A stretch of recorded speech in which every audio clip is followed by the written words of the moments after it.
आज मैं आपके लिए एक ऐसी खौफनाक असुर की कहानी लेकर आया हूं जिसे मुंजा कहते हैं।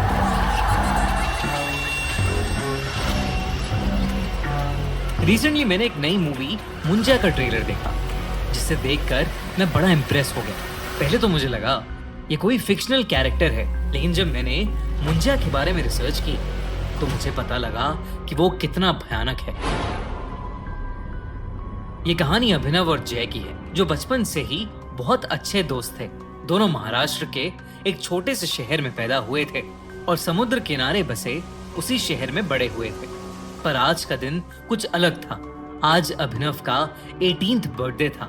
जय ने अभिनव के बर्थडे के लिए एक बहुत ही स्पेशल आइडिया सोच रखा था। वो अभिनव को रात 12 बजने से ठीक पहले ही एक बीच पर ले गया।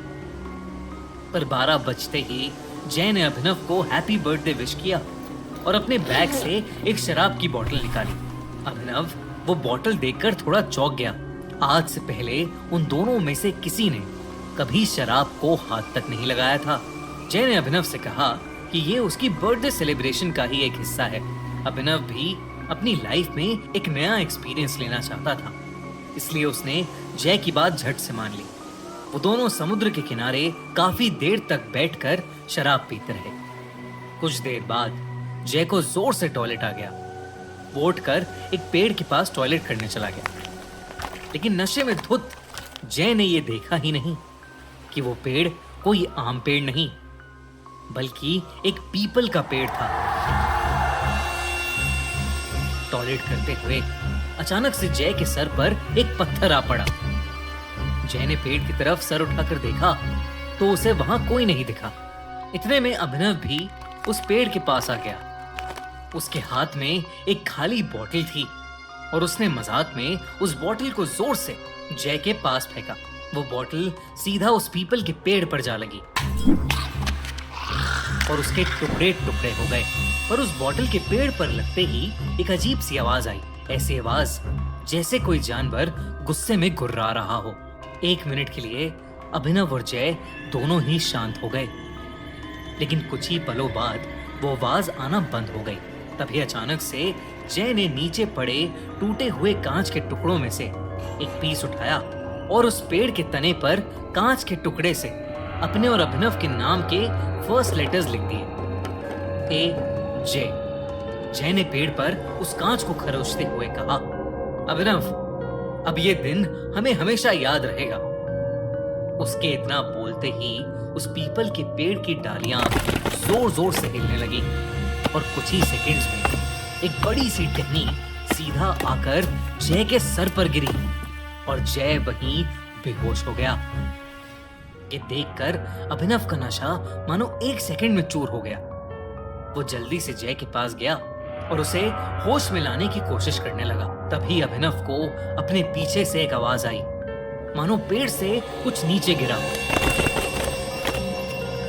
अभिनव ने जैसे ही पीछे मुड़कर देखा, उसके पैरों तले जमीन खिसक गई। उसके ठीक पीछे एक काली सी परछाई थी, जिसकी 2 नीली आंखें अंधेरे में चमक रही थीं। अभिनव को अपनी नजरों पर विश्वास ही नहीं हो रहा था।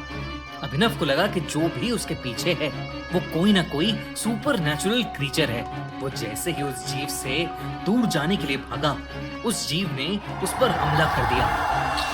उसके बड़े बड़े नाखून अभिनव की पीठ में घुस गए, लेकिन चीखता हुआ अभिनव जैसे तैसे उस जीव की पकड़ से छूटा और वहां से दूर भाग गया। दूर जाकर अभिनव ने देखा कि वो जीव एक काली परछाई में बदल गया है और वो बेहोश पड़े जय के मुंह के अंदर घुस गया। और तभी अचानक जय अपनी बेहोशी से उठ खड़ा हुआ। अभिनव दूर से उसका नाम बार बार पुकार रहा था, पर जय मानो सुन्न होकर एक ही जगह पर खड़ा था। उसकी आंखें पूरी तरह से नीली पड़ चुकी थीं और वो बस वहां एक पुतले की तरह खड़ा था।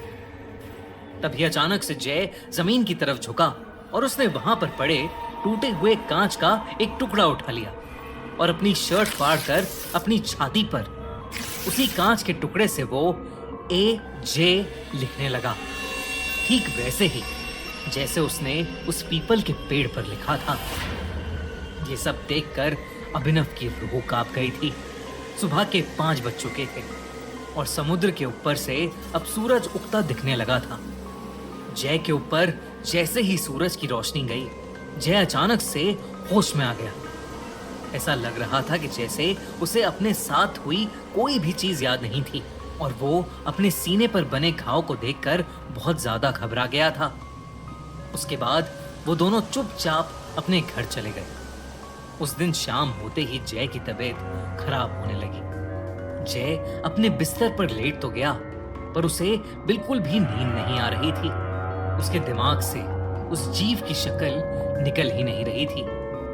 तभी जय को अपने कमरे से किसी के गुर्राने की आवाज आने लगी। आवाज ठीक वैसे ही थी जैसी उन्हें कल उस पेड़ के पास से आ रही थी। जय इतना घबरा गया कि उसने डर के मारे अपनी आंखें बंद कर लीं और चादर को अपने मुंह पर चढ़ा लिया। कुछ ही पलों बाद वो आवाज आना बंद हो गई और कमरे में एक सन्नाटा हो गया। जय का डर थोड़ा कम हुआ तो उसने अपने चेहरे से उस चादर को हटा लिया, लेकिन जैसे ही चादर को हटाकर जय ने अपनी आंखें खोली तो उसके दिल की धड़कनें लगभग रुक ही गईं। उसके कमरे की छत पर वही जीव बैठा था, लेकिन इस बार उसका खौफनाक चेहरा साफ साफ दिख रहा था। वो जीव एक भयानक राक्षस की तरह दिख रहा था। उसकी चमड़ी बिल्कुल पेड़ के तने जैसी थी और उसका चेहरा बिल्कुल एक छोटे बच्चे जैसा था। इससे पहले कि जय कुछ कर पाता, उस भयानक राक्षस ने जय पर अटैक कर दिया। उधर अभिनव बहुत घबराया हुआ था। जब उसके पापा ने उससे उसके घबराहट की वजह पूछी तो उसने अपने पापा को पूरा किस्सा बताया कि उनके साथ पिछली रात क्या हुआ था। अभिनव के पापा शहर के माने जाने वाले पंडित थे, लेकिन अभिनव की बात सुनकर उनका दिल दहल उठा। उन्हें समझ आ गया कि उनके बेटे अभिनव और उसके दोस्त जय के ऊपर मुंजिया का साया आ चुका है।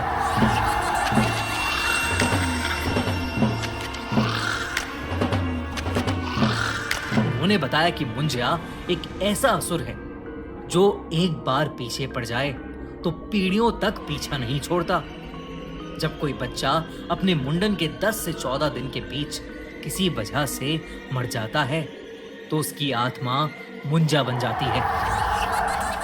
मुंजा एक गुस्से से भरे बच्चे की तरह होता है और पीपल के पेड़ पर रहता है, और अगर कोई उस पीपल के पेड़ से छेड़खानी करे तो वो उस इंसान के पीछे पड़ जाता है। उन्होंने उसी वक्त अभिनव और जय को लेकर उस पेड़ के पास जाने का डिसीजन लिया। रात को अभिनव और उसके पापा जय के घर पहुंचे, पर वहां जो उन्हें दिखा उस पर किसी को विश्वास ही नहीं हुआ। जय की अपने बिस्तर में ही मौत हो चुकी थी।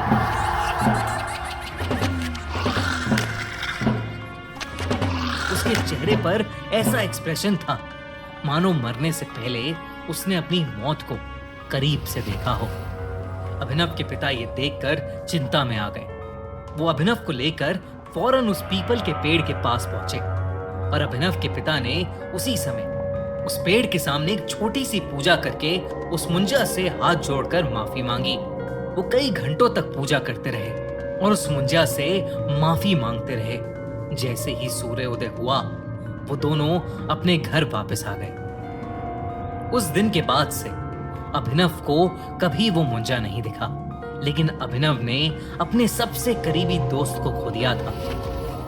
आज भी अभिनव शराब को हाथ नहीं लगाता और रात के समय पीपल के पेड़ के पास से कभी नहीं गुजरता।